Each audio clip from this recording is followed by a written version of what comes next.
Hello everyone, I welcome you all on my YouTube channel banking tricks. कैसे हैं आप सब लोग?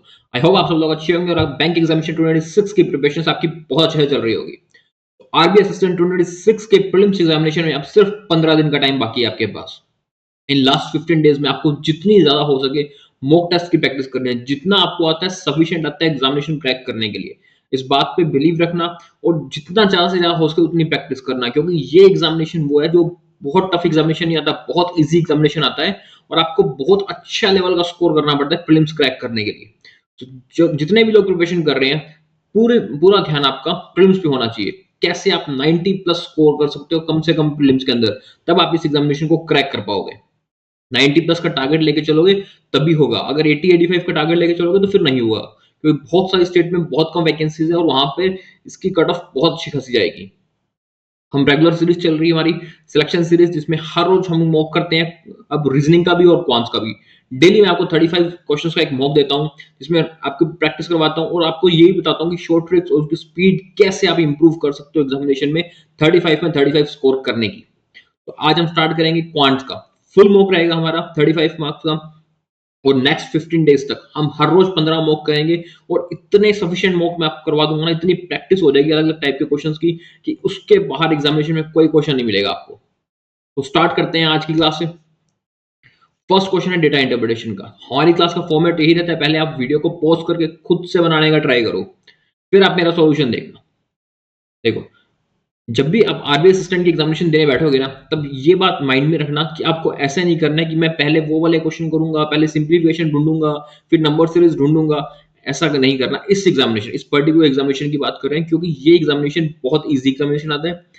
इसमें ऐसा नहीं होता कि आप डीआई छोड़ दो बाद में करो। जो चीज पहले दिखी वो करनी है, क्योंकि 20 मिनट में 35 क्वेश्चन करने हैं हर हाल में। क्वांट्स एंड रीजनिंग, यही वो दो सब्जेक्ट होते हैं जिसमें आपको 100% श्योरिटी रहती है, जितना आपने किया उतना एक्यूरेट है। ठीक है, सो करो इस डीआई को पहले। टेबल चार्ट दे रखे हमें और कह रखे कि average run score by 5 different batters, namely A to E, in the home and away, and also given the ratio of runs scored by batters in home and away matches by these 5 batters. हमें average दे रखे हर batter का home and away का, और हमको ratio दे रखे run scored in home and run scored in away का। ठीक है, जब भी आपको ऐसा चार्ट वाली डीआई मिलती है ना, उसमें अगर जितना भी कुछ नंबर होता है ना, आप सबसे पहले इन नंबर्स को निकाल दिया करो। क्योंकि अगर आप पहले सीधा क्वेश्चन पे जाओगे बाद में इस पर आओगे ना, फिर बार बार नंबर निकालते हो तो उसमें ज्यादा टाइम वेस्ट होता है। देखो, जैसे इसमें सबसे पहले हमको एवरेज दे रखे है, एवरेज दे रखे सबका सबका, हमको एवरेज के लिए डबल कर देंगे क्योंकि टोटल निकालने के लिए। तो यहाँ पर आ जाएगा अपने पास 7200। ठीक है, यहाँ आ जाएगा 8400, यहाँ आ जाएगा 4800, ये आ जाएगा 6400। ठीक है, और ये आ जाएगा अपना 10800। ठीक है, अब हमारे पास दो सिचुएशन है, एक home and away, home and away, और सबका रेशियो दे रखे हमें, तो इनका रेशियो भी निकाल देंगे, साथ के साथ निकाल दो, बस खत्म हो। सोचने से पहले रेशियो निकल जाना चाहिए, इतनी आपकी स्पीड होनी चाहिए। देखो, 7200 था, इसको 2:3 में बांट देंगे हम, तो ये आ जाएगा अपने पास 2 रेशियो में बांटते हैं तो 2880, और ये आ जाएगा अपने पास 4320। ठीक है, फिर 4:7, 12 48। ठीक है, और ये आ जाएगा अपने पास 3600। फिर 5:8, ये आ जाएगा अपने पास 3000, और ये आ जाएगा अपने पास 1800। ठीक है, फिर अपने पास 3:5 ना, 864, तो ये आ जाएगा अपने पास 2400, और ये आ जाएगा 4000। 9 दूनी 18, 12 5 60, 6000 और 4800। बस इतना सा देर लगती है आपको। अब आप क्वेश्चन पे जाओगे, आपकी बहुत स्पीड बढ़ जाएगी। देखो, फर्स्ट क्वेश्चन करते हैं उसमें। इसमें हमें क्या रखे, find the difference between the total run scored by batter A and B together at home matches and total run scored by batter D and E at away matches. Difference बताना है हमको टोटल रन स्कोर ए और B home का। तो ए और B में home का था, ये अपने पास ए और बी का होम, इनका अपने पास एवरेज टोटल निकाल देंगे 7680।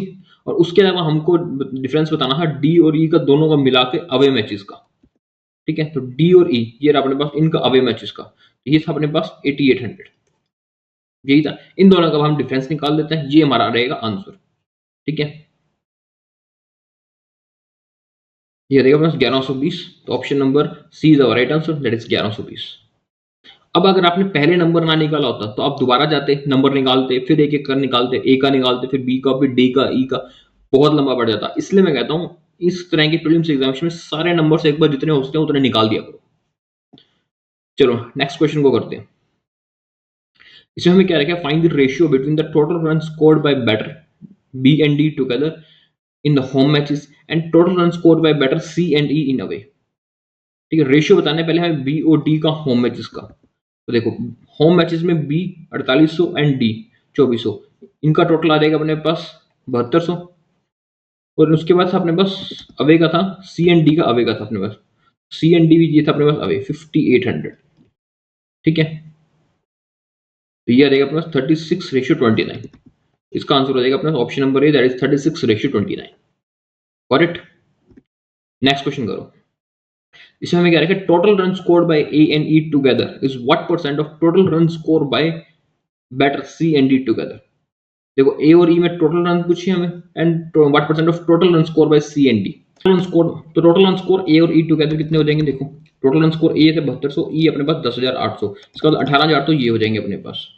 ओके, उसके अलावा total run score C and D की, सी एंड डी की देखो टोटल रन स्कोर 4800 ये हो जाएगी, 6400 ये हो जाएंगे अपने पास। ठीक है, हाँ, तो ये हो जाएंगे अपने पास 11,200। ठीक है, इसका हमको परसेंटेज निकालना है। अब देखो इसका परसेंटेज निकालना है, 4 से कट जाएगा ये अपने पास 90 हो जाएगा 45, और ये आ जाएगा अपने पास 4,832। ठीक है, तो 45/28 कितने में कटेगा, एक पे कटेगा 28, 30, 17, 170, 3 6 18, 3 7 21, 6, 3 6 18, 170, 160 पॉइंट कुछ आ जाएगा अपने पास, जो अपने पास ऑप्शन नंबर 1 है। 160 की समथिंग बैठ रहा था, तो इसका आंसर हो जाएगा 160.71। ओके, चलिए नेक्स्ट क्वेश्चन पे। नेक्स्ट है आपके पास अप्रोक्सीमेशन के क्वेश्चन है। अप्रोक्सीमेशन के क्वेश्चन आपको इस एग्जामिनेशन में भर भर के मिलेंगे। भर के मतलब 6-7 क्वेश्चन आपको आराम से मिल जाएंगे अप्रोक्सीमेशन के। ठीक है, जहां तक मुझे लगता है कि 16 से 17 नंबर का आपको स्पीड मैथ्स मिलेगा, जिसमें अप्रोक्सीमेशन होगा, नंबर सीरीज भी हो जाएगा, और क्वाड्रेटिक इक्वेशंस के क्वेश्चन भी होंगे। ठीक है, इस क्वेश्चन को करो। इसमें हमें दे रखा है 70% ऑफ 120, 1284।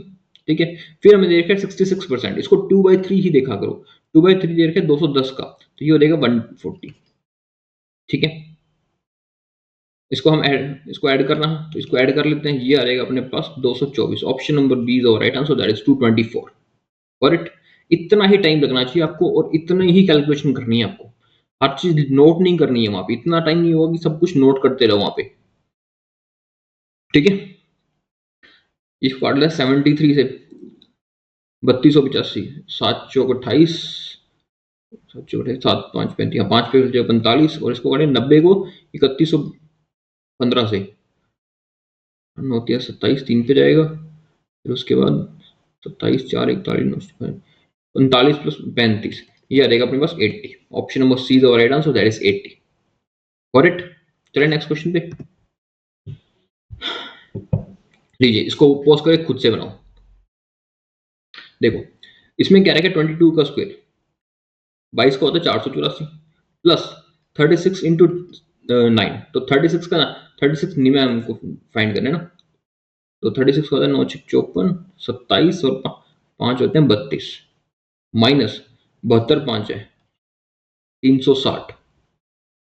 ठीक है, इन दोनों को टोटल कर लेते हैं। ये आ जाएगा अपने पास 8 10, 808 में से 360 लेस हो जाएंगे अपने पास 448। Option number 2 right answer 448। Correct. ठीक है, और मेरे को कमेंट सेक्शन में बताना कि आप लोग भी इसी तरह से क्वेश्चन को सॉल्व कर रहे हो, या अभी भी उन्हीं टीचर्स की तरह सारा कुछ फॉर्मेट बना के इसको हवा बना के कर रहे हो। बिल्कुल हवा नहीं है ये क्वेश्चंस। चलिए नेक्स्ट क्वेश्चन पे। नेक्स्ट क्वेश्चन है 76 plus 54 divided by √170 multiply by 12। देखो करो उसको, ये हो जाएगा अपना 130 √170 169 का अंडर रूट कितना होता है 30। ठीक है, ये कट जाएगा, यहाँ पे आ जाएगा 10 मल्टीप्लाई बाय 12, तो ऑप्शन आ जाएगा सी 120। This is our right answer 120। ठीक है, लीजिए नेक्स्ट क्वेश्चन करो। अर्थमेटिक के क्वेश्चन है। देखो अर्थमेटिक के क्वेश्चन आपको 8-9 क्वेश्चन इस एग्जामिनेशन में जरूर मिलेंगे। इसमें क्या हर प्रीलिम्स एग्जामिनेशन में मिलते हैं, और इस एग्जामिनेशन में भी आपको जरूर देखने को मिलेंगे। तो छोड़ना नहीं है अर्थमेटिक के क्वेश्चन, चाहे कुछ भी हो जाए। जितनी ज्यादा प्रैक्टिस हो जाएगी, यही वो क्वेश्चन है जो आपको बाकी सारे स्टूडेंट से लीड दिलवाते हैं। बाकी अप्रोक्सीमेशन, सिंप्लीफिकेशन, वो स्पीड में वो तो सब लोग ही कर लेंगे। इस क्वेश्चन को देखो, पहले वीडियो को पॉज करके खुद से बनाओ इस क्वेश्चन को। इसमें हमें क्या रखा है कि average age of employ in a company is 48। If age of 2 person mislead 37, 42 instead of 27, 38 respectively. If the total number of employee of the company is 20, then find the actual average age of the company. देखो ये कह रहा है कि एक company है जिसमें हमारे पास टोटल एम्प्लॉइज थे 20, उनकी एवरेज एज थी 40। ये अपने को एवरेज एज दे रखी 48, ठीक है। लेकिन ये कहता है उसमें 2% की एवरेज एज जिसको उन्होंने कैलकुलेट की थी 37 एंड 42, लेकिन ये एज रॉन्ग कैलकुलेट होगी क्योंकि इनकी एक्चुअल एज थी 27 और 38। ये इनको कैलकुलेट करनी थी बट उन्होंने 37 और 48 कैलकुलेट कर ली। जो जितनी गलत कैलकुलेट कर ली, 79 गलत कैलकुलेट कर ली। एक्चुअल एज कितनी थी उसकी? उनकी एक्चुअल एज थी 65, ठीक है। यानी कि 79 कैलकुलेट कर ली टोटल, जबकि 65 कैलकुलेट करनी थी। तो कितनी ज्यादा कैलकुलेट कर ली? 14 ज्यादा कैलकुलेट कर ली। कितने बच्चों पे? एवरेज निकाले ना। 14 ज्यादा कैलकुलेट कर ली, इसका मतलब हर किसी पे कुछ कुछ कुछ कुछ एज ज्यादा कैलकुलेट हो चुकी है 20 जनों पे। तो 14 डिवाइड बाई 20 यानी कि 0.7 इन्होंने हर बंदे की एज में ज्यादा कैलकुलेट कर लिया। पहले एज थी, एवरेज एज थी 48, एवरेज की अब हमको पता है एवरेज 0.7 यानी हर बंदे में एवरेज क्या होता है? हर पर्सन पे एवरेज होता है। यानी कि इसको लेस कर देता हूं तो ये आता है प्लस 47.3 उनकी एक्चुअल एवरेज एज थी हमारे पास। Option number A is the right answer, that is, ठीक है। इसमें आपको पहले टोटल निकाल के फिर उसमें लेस करके वो उतना सब करने का जरूरत नहीं है, ना ही उतना करने का टाइम होता है, ठीक है। डायरेक्ट एक्चुअल पे भी आप गेम खेल सकते हो। चलो नेक्स्ट क्वेश्चन पे, इसको वीडियो को पॉज करके खुद से बनाओ।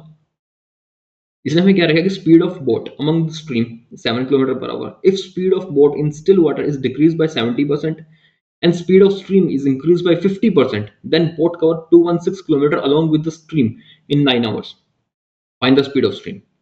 यानी कि ये कह रहा है कि एक बोट है जिस, ठीक है, but along with the stream मतलब उसकी down stream speed. Along with the stream मतलब धारा के साथ जब बहती है तो 7 किलोमीटर पर आवर में बहती है। If speed of boat in still water, जो उसकी स्टिल वाटर की स्पीड है उसको डिक्रीज कर दिया 70% से, उसकी जो स्ट्रीम थी, धारा थी, उसको भी इंक्रीज कर दिया 50% से, उसको इंक्रीज किया। Then boat cover 216 kilometre along with stream 9 hours, यानी कि उसके बाद जो जो बोट है वो 216 किलोमीटर चल जाती है 9 घंटे में। 936 ये आती है इसकी डाउन स्ट्रीम स्पीड। कब? जब हमने 70% से स्टिल वाटर की स्पीड को लेस कर दिया था और उसकी जो स्ट्रीम थी उसको 50% से बढ़ा दिया था, उसके बाद की ये स्पीड है, ठीक है। ये उसके बाद की स्पीड है, डाउन स्ट्रीम स्पीड। अब देखो पहले उसकी स्पीड क्या थी? Down stream, down stream still water और अपस्ट्रीम। पहले उसकी डाउन स्ट्रीम स्पीड थी 7, इतना पता है। मान लेते हैं उसकी स्टिल वाटर स्पीड थी x, स्ट्रीम थी y, ठीक है। डाउन स्ट्रीम स्पीड क्या होता है? Still water speed plus stream को जब ऐड कर देते हैं, यानी कि x प्लस वाई की वैल्यू 7, ठीक है। अब ये कहते हैं कि जो उसकी स्टिल वाटर की स्पीड थी उसको तो इसने डिक्रीज कर दिया बाय 70% से, 70% से उसको डिक्रीज कर दिया। तो स्टिल वाटर, जो नया स्टिल वाटर की स्पीड बनेगी वो कितनी बन जाएगी? 0.3x। 70% से डिक्रीज कर दिया। लेकिन जो उसकी स्ट्रीम थी, धारा थी, उसको उसने इंक्रीज कर दिया 50% से, यानी कि 1.5 है, तब उसने इंक्रीज कर दिया। तो जैसे हमने यहाँ पे डाउनस्ट्रीम स्पीड निकाली थी, तो नई डाउनस्ट्रीम स्पीड क्या थी? नई डाउनस्ट्रीम स्पीड थी 0.3x plus 1.5y is equal to new downstream speed थी 24। इसको थोड़ा सा लेस कर लेते हैं, 3 से काट लेता हूँ मैं सबको, तो ये आ जाएगा 0.1x प्लस 0.5y 8, ये आ जाएगा। एक थी हमारे पास स्टेटमेंट, ये एक आ जाएगी यहाँ पे अपने पास इक्वेशन 2। इन दोनों को लेस कर लेते हैं, इसको भी बना लेते हैं पॉइंट में, ये हो जाएगा अपने पास 0.1x 0.1y is equal to 0.7। 10 से डिवाइड कर दिया मैंने सबको, यानी कि अब इसके साइन चेंज कर लेते हैं, ये आ जाएगा अपने पास 0.4y की वैल्यू यहाँ से निकल जाएगी, 0.7 लेस हो जाएगा तो ये आ जाएगा 0.73, 7.3 सॉरी, ठीक है। ये वैल्यू आ गई, तो इसको अपने काट लेते हैं यहाँ से, तो y की वैल्यू आ जाएगी 4 4 8 32.25, तो y की वैल्यू आ गई हमारे पास 18.25। y क्या थी? स्ट्रीम थी हमारे पास, स्ट्रीम धारा थी, और हमको फाइंड करना है इसमें स्पीड ऑफ स्ट्रीम, यानी कि option number C is our right answer, that is 18.25 kilometre. Got it? समझ आया आपको? बिल्कुल टफ नहीं था क्वेश्चन, सिर्फ आपको थोड़ा सा बेसिक नॉलेज जब तक जितनी अच्छी होगी ना, आप उतनी जल्दी इस क्वेश्चन को कैलकुलेट कर लोगे। अगर मैं सोचोगे कि क्या पूछ लिया, डाउन स्ट्रीम पूछ ली, ये बढ़ा दिया घटा दिया, पैनिक करने से कुछ नहीं होता। क्वेश्चन को 30 सेकंड ज्यादा सोचने से क्वेश्चन का आंसर आ जाता है, वरना बाद में फिर पछतावा होता है। चलिए नेक्स्ट क्वेश्चन को करें। पार्टनरशिप का क्वेश्चन है, सिंपल बेसिक क्वेश्चन है, वीडियो को पॉज करके खुद से बनाओ इस क्वेश्चन को। इसमें हमें क्या रखा है कि A and B enter into partnership with an investment of 2000 and 2500. After 1 year, increased investment A in increase कर 75% से B investment remain same. If the difference between profit share दे रखा है A और B का 500 and total profit obtained at the end of 2 year. दो partner थे एक business में A and B. A ने बिजनेस स्टार्ट किया है 2000 रुपए से, B ने स्टार्ट किया है 2500 रुपए से। ठीक है, फिर कहते हैं कि A increase its investment by 75%। ठीक है, एक साल के बाद ए ने 75% से उसकी इन्वेस्टमेंट इंक्रीज कर ली। 75% से जब उसने इंक्रीज कर ली थी तो यानी उसे 1500 रुपये और लगा ली, तो ये हो जाएगी 3500 रुपये एक साल के बाद। एक साल 1000 थी, उसके बाद 3500 रुपये लगा। लेकिन बी ने ऐसा कुछ भी नहीं किया, बी ने सेम रखा। ठीक है, ये हो गया एक साल और इसने लिखा 2 साल के, जीरो में हटा दिया था यहाँ से 50 और ये आ जाएगा अपने पास 55, यानी 11:10 ए और बी का रेशियो था। अब ये कहता है कि इनका जो बीच का डिफरेंस था अपने पास 1, इसकी वैल्यू है 500। ठीक है, तो हमको टोटल प्रॉफिट बताना है at the end of 2 year. तो टोटल प्रॉफिट कितना हो जाएगा 21। ठीक है, तो यानी कि हमारा टोटल प्रॉफिट हो जाएगा 10,500। Option number D is our right answer, that is 10,500। Correct, समझ आया आपको?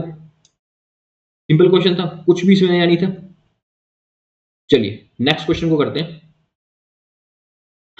पहले वीडियो को पॉज कर खुद से बनाओ। एक और क्वेश्चन है आपका बीआई का, पाई चार्ट का क्वेश्चन है। 2 डेटा इंटरप्रिटेशन और एक कैश लेट दी गई, यही आपके पेपर का फॉर्मेट है और इसी में आपका पेपर आपको मिलेगा। हो सकता है किसी में अर्थमेटिक ज्यादा डाल दे तो उसमें वो कैश लेट डी ना डाले, बाकी अदरवाइज यही आपका पैटर्न रहता है एग्जाम का। बनाइए इस क्वेश्चन को। इसमें क्या रखा है कि 2 different types of batteries namely X and Y are produced by 5 different types of companies A to E. Given pie chart shows the average number of type X and type Y battery produced by each of the company and total value of pie chart is 150.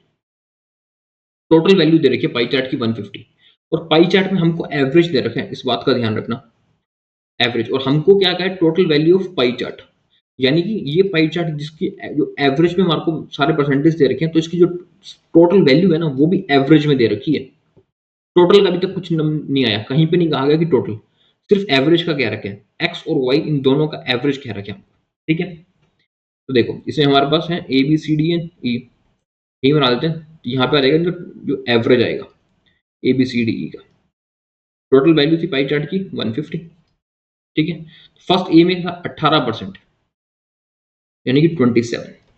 ठीक है, फिर था 22% यानी कि 33%, 33, फिर 20% 30, 16% 24, फिर 24% 36। ये था इनकी एवरेज। अब इनका टोटल, टोटल यहां से हमको मिलेगा 54, 66, 60, 48 एंड 72। ये आ गया हमारे पास टोटल।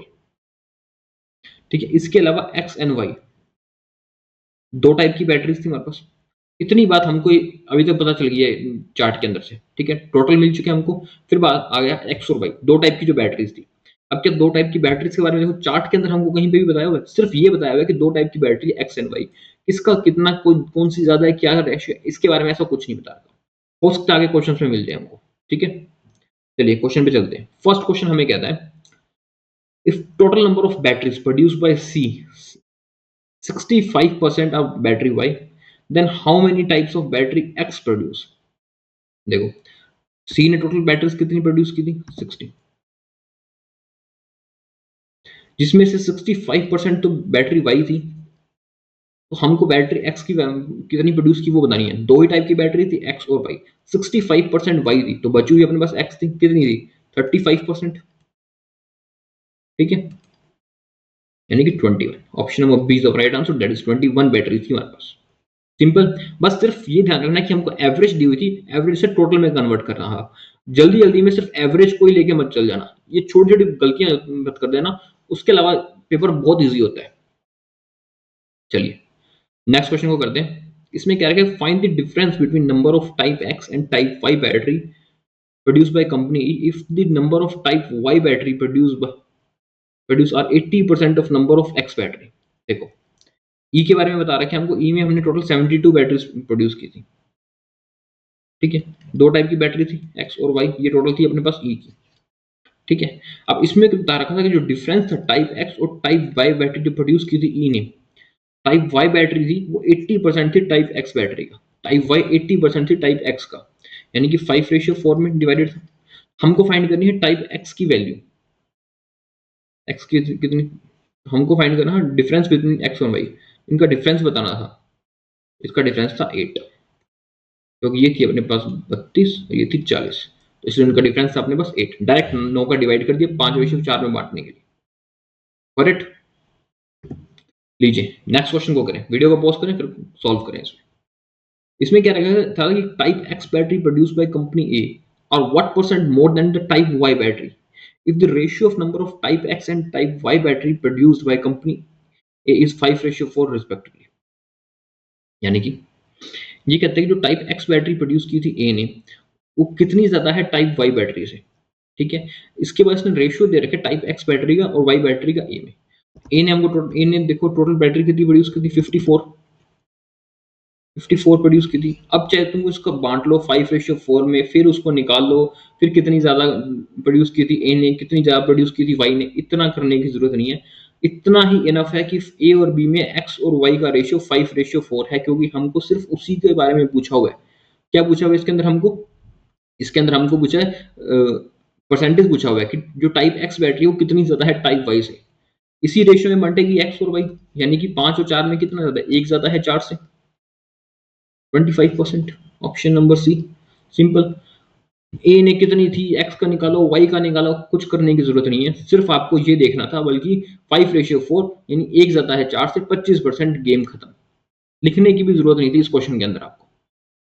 ठीक है, सारे क्वेश्चन नहीं आते जिसमें आपको बहुत टाइम लगे, कुछ क्वेश्चन बीच में वो एग्जामिनर देता है ऐसे जो आपको स्कोरिंग होते हैं। अब आप पे डिपेंड करता है आप उसको स्कोरिंग बना पाते हो या नहीं बना पाते हो। ओके, लीजिए नेक्स्ट क्वेश्चन करो, missing number, wrong number series का। ठीक है, बहुत सारी शिफ्ट में आती है, कुछ शिफ्ट में रॉन्ग नंबर आती है, ज्यादा शिफ्ट में मिसिंग नंबर सीरीज आती है। जिसमें रॉन्ग नंबर सीरीज आती है वो लोग हमेशा बार आगे रोते हैं, हमारी शिफ्ट टफ थी, हमारी शिफ्ट टफ थी। उससे कुछ नहीं होता, जो मर्जी आ जाए, रॉन्ग या मिसिंग, आपकी प्रैक्टिस जितनी अच्छी होगी आप उसको कर जाओगे। ठीक है, इस क्वेश्चन को करो, वीडियो को पॉज करो, फिर खुद से करने का ट्राई करो इस क्वेश्चन को। इसे हमें दे रखे 2.5, 5.5, 15, 75, 525, 5775 एंड 75075। बहुत बड़े बड़े डिफरेंस हैं। जब भी मैंने आपको कहा इतने बड़े आपको डिफरेंस दिखे, आप सीधा मल्टीप्लाई डिवाइड पे जाया करो। ठीक है, यहां से देखो क्या हो रहा है, 25 दूनी 50 यानी 5 होता है, लगभग 2 के से पास कुछ हो रहा है। ठीक है, फिर ये देखो 5 थी 15, लगभग 3 से के कुछ पास हो रहे हैं, 15 5 75, ये तो पूरा पूरा याद आएगा अपने पास। 15 5 75 हो गए, 7 5 35, 50, ये तो पूरा पूरा 7 पे चला गया। यहाँ भी तक पूरा पूरा नहीं गया था, लेकिन ये तो पूरा पूरा जा रहा है 5 पे और 7 पे। क्या ये फिर 9 पे चला जाता है अपने पास, 9 5 45 है ना, हाँ 4, 9 5 45, 4 9 दूनी 18, भाई 7, बिल्कुल ये पूरा 9 पे जाता है अपने पास। क्या ये 11 पे जा रहा है, 11 5 55, 5 70, 11 5 55, 5 5 7, नहीं नहीं नहीं, ये नहीं जाता अपना 9 पे, 11 5, ये 9 पे तो नहीं जाता, ये जाएगा अपने पास 11 5 55, 7 5 11 22, ये जाता है अपने पास 11 पे। तो फिर ये किस पे जाता है अपने पास, तो 6 6 दूनी 12, 5 13, ये जाएगा अपने पास 13 पे। यही पूरा पूरा एक्यूरेट चला जाता है। इसका मतलब यहीं पर ही गलती थी हमारी, क्योंकि ये भी 5 पे गया, 7 पे गया, 11 पे गया, 13 पे गया। तो यहाँ पे जब हमारे को जाना था वो 2 पे पूरा पूरा जाना था। इसका मतलब यहाँ पे जो 5.5 है ये रॉन्ग नंबर है, यहाँ हमारा नंबर आना था exact number 5। Option number B is right answer, 5.5 ही हमारा गलत आंसर है इसमें। गॉट। चलिए नेक्स्ट क्वेश्चन करते हैं। 125, 140, 170, 215, यहाँ कोई बहुत बड़ा डिफरेंसेस नहीं है, यहाँ सिर्फ हम देखेंगे डिफरेंस बीच का, यानी प्लस माइनस पे देखेंगे, क्योंकि यहाँ पे बहुत बड़ा डिफरेंस मेरे को दिख नहीं रहा है। तो यहाँ पे जब फर्स्ट में देखते हैं तो यहाँ पे आता है अपने को 15 का डिफरेंस मिलता है, यहाँ मिलता है अपने को 30 का डिफरेंस मिल जाता है, यहाँ मिलता है 45 का डिफरेंस। ठीक है, यहाँ मिल जाता है अपने को 55 का डिफरेंस, यहाँ अपने को डिफरेंस मिल जाता है 80 का, फिर यहाँ हमारे को डिफरेंस मिल जाता है 90 का। अब देखो 15 30 45, 60 होता है यहाँ पे, 75 होता, फिर अपना 90 बनता। यानी ये 55 का डिफरेंस है, ये गलत है। यहाँ पे हमारा यहाँ 60 का डिफरेंस होना चाहिए था, यानी कि 270 is our wrong number. Option number C is our right answer, that is 270। This is our wrong number. Okay, चलिए नेक्स्ट क्वेश्चन को करें खुद से। 0.1 से 0.4, 0.4 से 2, 2 से 12, 12 से 81, 672, 6048। दिख रहे हैं ना, बड़े बड़े डिफरेंस हो रहे हैं। 0.1 से 4 चला गया, ठीक है। अब देखो इसको ध्यान से, इसको मल्टीप्लाई में देखो, 0.1 से 0.4 चला गया, ये तो जैसे 4 गुना ही हो गया यहाँ पे, ठीक है। फिर 0.4 से 2 चला गया अपने पास, 0.4 से 2 चला गया तो 4 5 20 हो गया, ये हो गया 5 से गुना हो गया। 2 से 12 6 पे चला गया, 4 5 6 पे चला गया, 12 7 84 होता है, लेकिन यहाँ तो 84 है, यहाँ पे गड़बड़ है अपने पास कुछ।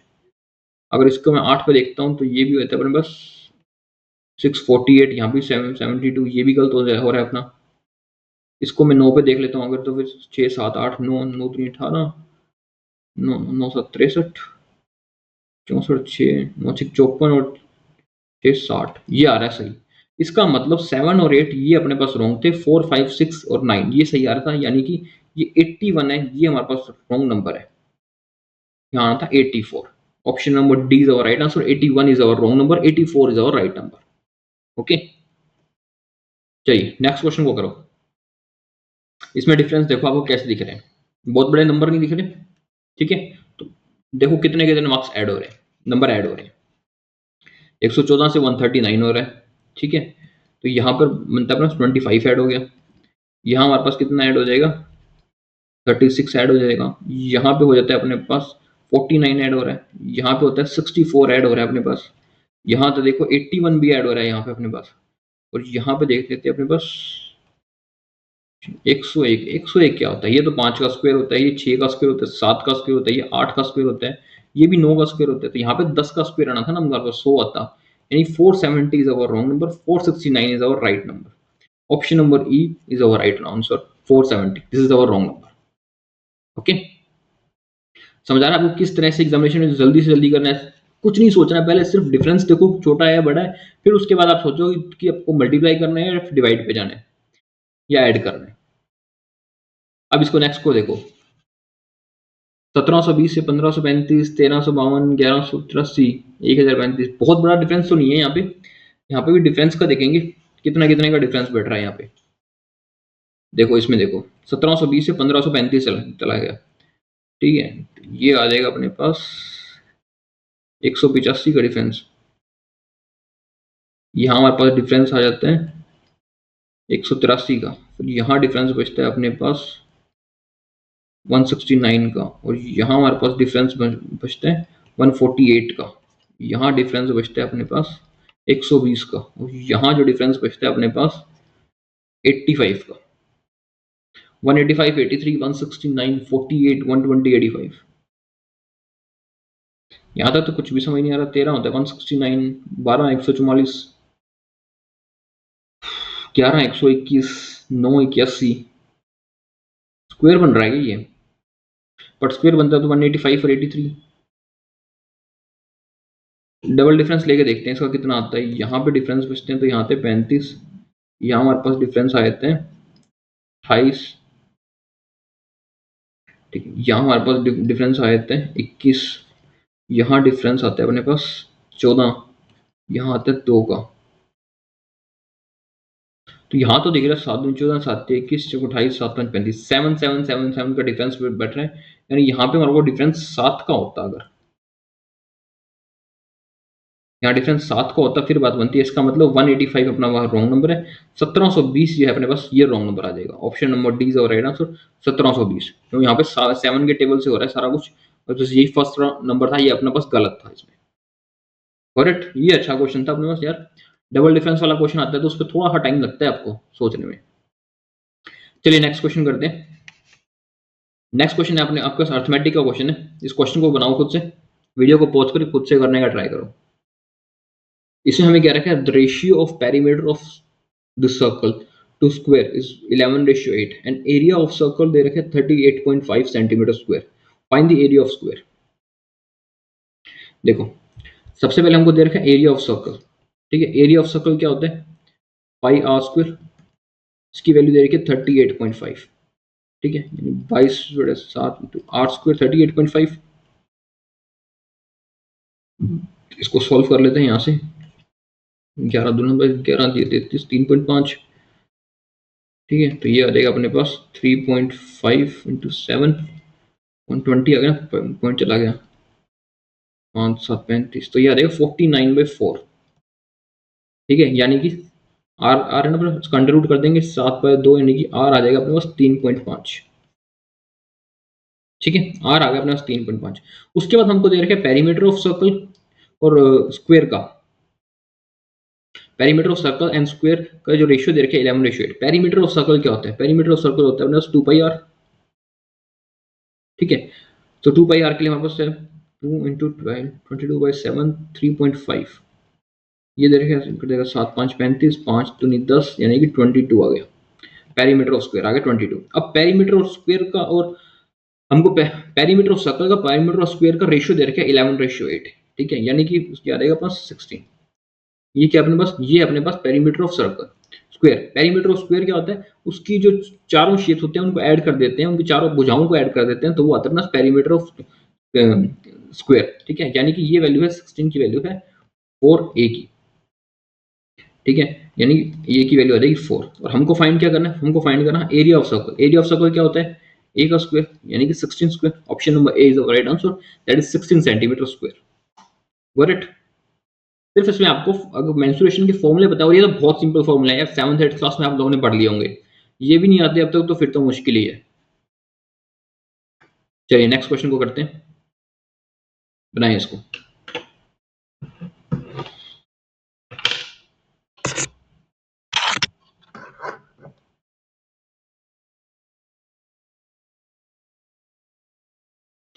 इससे हमें क्या रखेगा कि Annu invested 5400 in simple interest at the rate of 10% per annum for 9 years. If investment time period is increased by 2 years, then the interest becomes 2700. Find the interest received by Anu when investing for 9 years. देखो ये कह रहा है अनु ने कुछ investment की 5400 की, ठीक है, सिंपल इंटरेस्ट पे 10% पे n ईयर्स के लिए। n ईयर्स की वैल्यू नहीं पता हमको, 5400 की इन्वेस्टमेंट की है 10% पे n ईयर्स के लिए, सिंपल इंटरेस्ट है। If investment period is increase by 2 years, investment period था अपने पास n ईयर, अगर ये अपने को इंक्रीज कर देते हैं n+2 ईयर से, ठीक है, देन इंटरेस्ट बिकम 2700। तब जो ये जो 5400 का इंटरेस्ट है ना, जो 10% पे दिया था, इसका अपने को इंटरेस्ट बन जाता है 2700 रुपये। समझ आया आपको? यानी कि अगर वो उसी पैसे को उसी रेट ऑफ इंटरेस्ट पे 2 साल के लिए ज्यादा देते हैं, तब उसको 2700 रुपये का इंटरेस्ट मिलता है, ठीक है, तो 27 दूनी 54, ये कर देगा 2 से, ठीक है, तो ये कर देगा अपने पास आ जाएगा 5। इसका मतलब n की वैल्यू आ जाती है अपने पास 3, यहां से n की वैल्यू आ गई 3। अब हमको फाइंड करना था find the interest receive by Anu when invested n years के लिए, यानी इस पे अब n की वैल्यू आ गई 3, इस पे कितना इंटरेस्ट मिल रहा था, इस पे हमको इंटरेस्ट मिल रहा था 54 × 10 × 3, यानी कि 1620। Option number B is our right answer, option number 2 is our right answer, 1620। इस पे हमको इतना इंटरेस्ट मिल रहा था। करेक्ट। चलिए नेक्स्ट क्वेश्चन पे, ये लिए वीडियो को पॉज करके खुद से बनाएं इस क्वेश्चन को। इसने हमें कह रखा था कि the ratio of market price to the cost price of the shirt is 8:5। Shopkeeper offer a discount of 25%। If discount amount offered by shopkeeper is 240 more than that of profit earned, then find the cost price of shirt। देखो इसके अंदर हमको ratio दे रखे market price का और cost price का, ठीक है, 8:5। मान लेते हैं उसका मार्केट प्राइस है 800, कॉस्ट प्राइस है उसको 500, ठीक है, ये हो गया मार्केट प्राइस। अब सेलिंग प्राइस कैसे आएगा, सेलिंग प्राइस आएगा मार्केट प्राइस में से डिस्काउंट लेस कर देंगे, या फिर कॉस्ट प्राइस में प्रॉफिट जोड़ दो तो भी सेलिंग प्राइस आते हैं वापस। फिर इसमें शॉपकीपर ने कहा कि उसने 25% का डिस्काउंट दे दिया, यानी मार्केट प्राइस पे हो जाएगा डिस्काउंट 25% का 1/4, तो उसका सेलिंग प्राइस हो जाता है 600, ठीक है। फिर कहता है कि डिस्काउंटेड अमाउंट जो है, जो उसने ऑफर किया है वो 240 है प्रॉफिट अमाउंट से।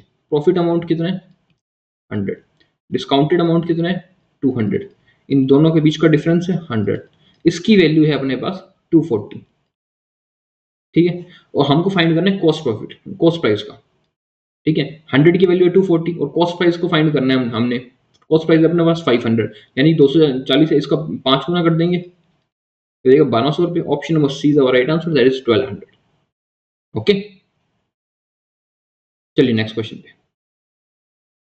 नेक्स्ट क्वेश्चन में हमें कहता है कि Bhanu and Janu started a business with an investment in ratio of 7:4, and they invested their amount for X month and X plus 5 month respectively.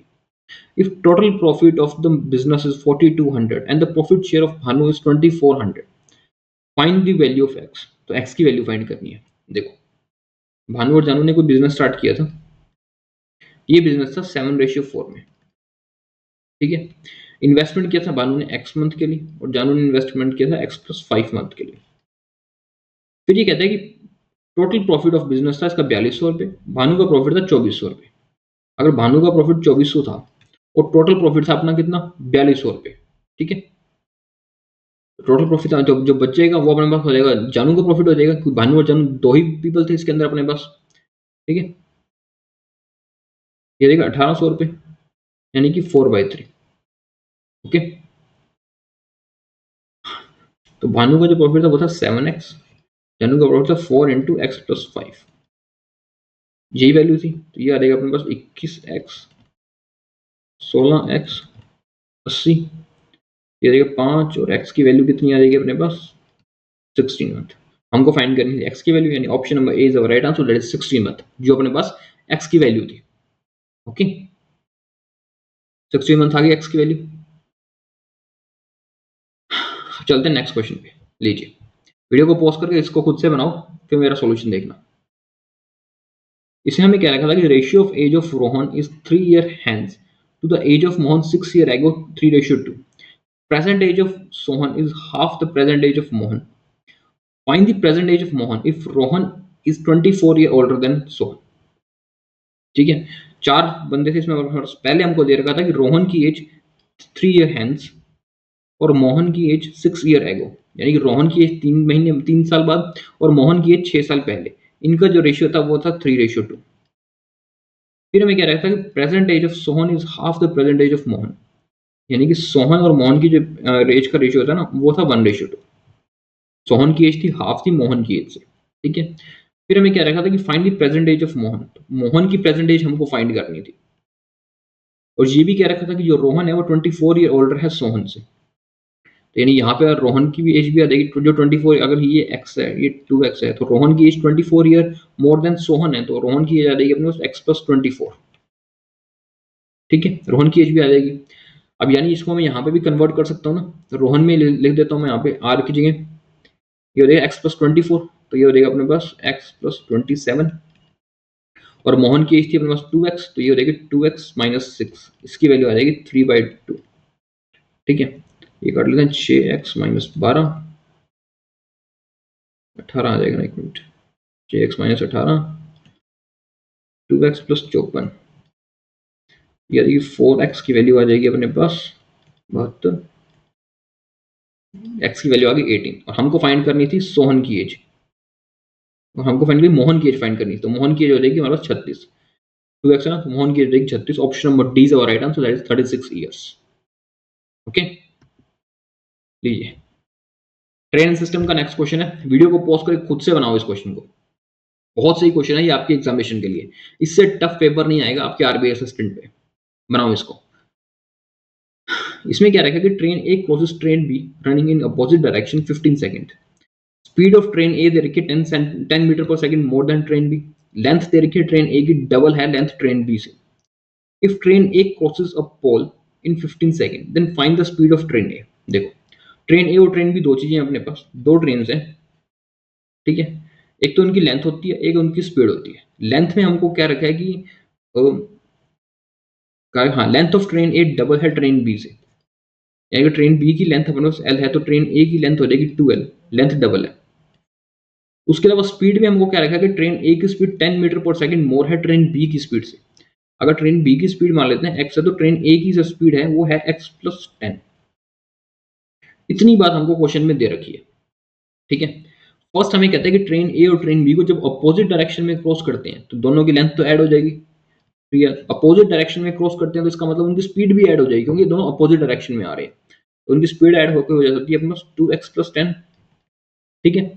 अब ये जब एक दूसरे को क्रॉस करते हैं तो ये 15 सेकंड में क्रॉस कर देते हैं, एक चीज तो ये। फिर ये कहते हैं कि ट्रेन ए क्रॉस कर देते हैं एक पोल को। ट्रेन ए की लेंथ थी 12, स्पीड थी x+10, एक पोल को क्रॉस कर देता है ये 15 सेकंड में, ये भी 15 सेकंड में पोल को क्रॉस कर देता है। यहाँ से दो इक्वेशन मिल जाएंगी हमारे पास, दो वेरिएबल्स हैं हमारे पास एल और एक्स, और दो इक्वेशन है, ठीक है। ये कट जाएगा, पहले 3 से 5 पे कट जाते हैं, तो एल आ जाता है यहाँ पे हमारे पास 10x+50। यहाँ से मिल जाते हैं हमको 12 की वैल्यू मिल जाती है 15x+150। एल की वैल्यू आ गई, 12 की वैल्यू आ गई। एल की वैल्यू को 12 की वैल्यू में रख देता हूँ मैं, तो यही आ जाता है, यानी कि 20x+100 is equal to 15x+150, ठीक है। तो यहाँ से x की वैल्यू आ जाएगी हमारे पास 10, ठीक है। और हमको फाइंड करनी है स्पीड ऑफ ट्रेन ए। तो x की वैल्यू 10 है, ट्रेन ए की स्पीड है x+10, यानी कि ट्रेन ए की स्पीड कितनी हो जाएगी 20 meter per second. Option number C is our right answer, that is 20 meter per second, correct. चलिए नेक्स्ट क्वेश्चन को करते हैं। बोर्ड एंड स्ट्रीम का नेक्स्ट क्वेश्चन है, इस क्वेश्चन को करें, बहुत सही क्वेश्चन है ये आपका, ठीक है। यही लेवल है आपके आरबी असिस्टेंट के एग्जामिनेशन का। Time taken by boat to cover m kilometer upstream is 3 hours more than the time taken by boat to cover same distance downstream. Downstream speed दे रखी है 14/3 of speed of stream. Boat cover 1110 kilometre in still water is 4 hours. देखो ये कह रहा है कि जो boat कुछ डिस्टेंस कवर करती है अपस्ट्रीम में, सेम डिस्टेंस वो डाउनस्ट्रीम में जब कवर करती है तो वो 3 घंटे ज़्यादा ले लेती है अपस्ट्रीम में, ठीक है। उसका हमको रेशियो भी दे रखा है, किसका, डाउनस्ट्रीम का, और उसकी स्ट्रीम का रेशियो दे रखा है उसके अंदर हमको। फिर हमें ये दे रखा है कि वही बोट जब 110 किलोमीटर स्टिल वाटर में जाती है तो 4 घंटे में करती है, यानी कि 110 किलोमीटर स्टिल वाटर में जाती है तो 4 घंटे में उसको क्लियर करती है। तो ये आ जाएगा इसका 27.5, ठीक है। ये इसके आगे उसकी स्टिल वाटर की स्पीड आ गई, ये क्या आ गया, ये आगे उसकी स्टिल वाटर की स्पीड आ गई। अब बोट की स्पीड आपको होता है डाउनस्ट्रीम होती है, स्टिल वाटर स्पीड होती है और अपस्ट्रीम होती है, ठीक है। और साथ में एक होती है उसके पास स्ट्रीम होती है। हमको रेशियो दे रखा था उसकी डाउनस्ट्रीम स्पीड का और उसकी स्ट्रीम का, ठीक है। Downstream speed 14/3 speed of stream, हाँ। तो डाउनस्ट्रीम स्पीड अगर उसकी 14 है तो उसकी जो स्ट्रीम हो जाएगी 3 हो जाएगी। स्टिल वाटर स्पीड कितनी हो जाएगी 11, और उसकी अपस्ट्रीम स्पीड कितनी हो जाएगी 8। ऐसे ही होता है आपका, स्ट्रीम लेस करते रहते हैं वो आपकी डाउनस्ट्रीम स्टिल वाटर और अपस्ट्रीम की स्पीड आती रहती है। अब स्टिल वाटर की स्पीड तो उसने हमको एक्चुअल दे दी 27.5 किलोमीटर पर आवर, ये उसकी स्टिल वाटर की स्पीड है। बाकियों का हमारे पास रेशियो है तो हम उसे डाउनस्ट्रीम और अपस्ट्रीम स्पीड भी निकाल सकते हैं। तो 27.5 है, ये हमारे पास 11 की वैल्यू है, तो ये आ जाएगा अपने पास 2.5 वैल्यू आ जाती है। बच्ची और दोस्तों अपस्ट्रीम स्पीड आ जाएगी 20 और उसकी डाउनस्ट्रीम स्पीड कितनी आ जाएगी 35, ठीक है। ये आ जाएगी। अब उसकी हमको सारी स्पीड मिल गई। अब हमें देखो क्या फाइंड करना था, हमें उसने क्या रखा था कि बोट m किलोमीटर कवर करती है अपस्ट्रीम में, जो कि 3 घंटे ज़्यादा लेती है। जब m किलोमीटर जाती है अपस्ट्रीम में, अपस्ट्रीम स्पीड 20, फिर वो m किलोमीटर जाती है डाउनस्ट्रीम की स्पीड से, ठीक है। तो इसमें इसको 3 घंटे का डिफरेंस लगता है, यानी कि अपस्ट्रीम में वो 3 घंटे ज़्यादा ले लेती है डाउनस्ट्रीम की स्पीड से। इनका एलसीएम लेते हैं 70,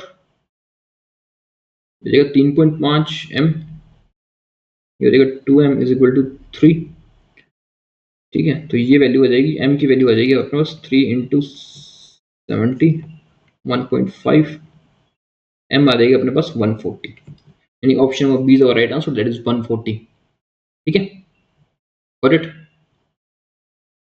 चलिए नेक्स्ट क्वेश्चन को करते हैं। वीडियो को पॉज कर खुद से बनाओ इस क्वेश्चन को। नेक्स्ट क्वेश्चन है आपका पाइप एंड सिस्टम का। देखो हर क्वेश्चन आपके अलग अलग चैप्टर से लिए हैं, एग्जामिनेशन में आपको इसी तरह से क्वेश्चंस मिलते हैं। हर क्वेश्चन आपको एक अलग अलग चैप्टर से मिलेगा, हर चैप्टर को कवर करता है एग्जामिनर। कभी ये नहीं होता कि आपको सिर्फ एक ही चैप्टर से सारे क्वेश्चन पूछ लेगा। देखो इसमें इसमें क्या रखेगी, एक पाइप है ए बी सी, वो मिलके एक टैंक को फिल करती है 15 आवर्स में। सी की एफिशिएंसी दे रखी है 25% ज्यादा है ए से। if pipe B and C together can fill 22.5 hours, then find how many hours pipe B alone can fill। देखो 3 पाइप्स हैं ए बी एंड सी, ठीक है। तीनों मिलके 15 घंटे में उस टैंक को फिल करती है। सी की एफिशिएंसी दे रखी है ए से 5:4, 25% ज्यादा है सी की एफिशिएंसी ए से। फिर क्या रखा है कि जो पाइप बी है और पाइप सी है ये 22.5 आवर्स में कंप्लीट करती है उस टैंक को, ठीक है। तो इनकी पहले एफिशिएंसी निकाल लेते हैं। 45 15 आती है 45 हो जाता है ये अपने पास, और ये एफिशिएंसी आ जाएगी 2 की। ठीक है, यानी कि ए की एफिशिएंसी आ गई हमारे पास 1। ठीक है, ए की एफिशिएंसी आ गई अपने पास 1। ए की एफिशिएंसी 1 आई थी ऐसे हमारे पास, तो ए और सी का अपने को रेशियो भी पता है, तो सी की एफिशिएंसी कितनी हो जाएगी, सी की एफिशिएंसी हो जाएगी 1.25। अब सी की आगे तो इसमें लेस कर देते हैं सी की, तो बी की एफिशिएंसी बनती है अपने पास 0.75। ए बी एन सी तीनों की इंडिविजुअल एफिशिएंसी निकल चुकी है। अब हमको फाइंड करना है कि how many hours pipe B alone can fill the tank. तो पाइप बी अकेला उस टैंक को कितने टाइम में फिल करेगा। टैंक की टोटल थी 45 यूनिट थी, पाइप बी की एफिशिएंसी थी 0.75, यानी कि 3/4, यानी कि 60 आवर्स में टैंक को फिल करते हैं। Option number D is our right answer, that is 60 hours. Pipe B उसको 60 आवर्स में टैंक को फिल कर देगा। और it okay, that's all for today. I hope आपको सेशन अच्छा लगा, और अच्छा लगा तो प्लीज वीडियो को लाइक कर देना और चैनल को सब्सक्राइब कर देना। और हर रोज मॉक प्रैक्टिस करवाता हूँ आपको, हर रोज क्लास होती है जिसमें आपको 35 क्वेश्चंस देखने को मिलते हैं, क्वांट्स एंड रीजनिंग दोनों के। लास्ट 15 डेज 15 मॉक सीरीज में हर क्लासेस को कीजिए। ठीक है, that's all for today, thank you.